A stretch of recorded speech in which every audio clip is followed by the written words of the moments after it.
ሁላችንም ወንዶች አንድ ሴት አለችን፣ የምናከብራት፣ የምንፈራት፣ የምንሳሳላት፣ የምንጠብቃት፣ ብዙ ነገር አብረናት ማሳለፍ የምንፈልግ፣ ተጋብተን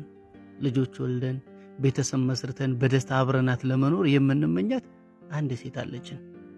አብረናት ብዙ መሳቅ፣ ሐዘኗን ለኔ ያድርገው እያልን የምናዝንላት፣ በቅፎ ውስጥ ገብተን ድካማችንን ጭንቃችንን ልንረሳባት የምንፈልግ፣ ከሌሎች ሴቶች ለየት አድርገን የምናያት፣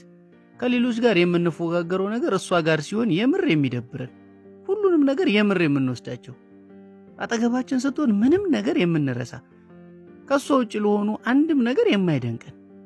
እኛ ብቻ የምናፈቅራት፣ የምንከተላት፣ የማትመለከተን፣ ፍቅራችን ምንም መስሎ የማይታያት፣ እወድሻለሁ ስንላት እሺ ብላ ብቻ የምትመልስልን፣ ለሷ ብለን ብንሞትላት ከቶ ግድ የማይሰጣት፣ ብቻችንን የምናፈቅራት አንድ ሴት አለችን። ፍቅር እንደሆነ ምኑም አይያያዝም፣ እንደው ምኑም በሌለበት እንደማይሆን እያወቅን ብቻ በዝምታ የምናፈቅራት ሁላችንም ወንዶች አንድ ሴት አለችን፣ የኋሊት ገፍትራ ነገን የቀማችን።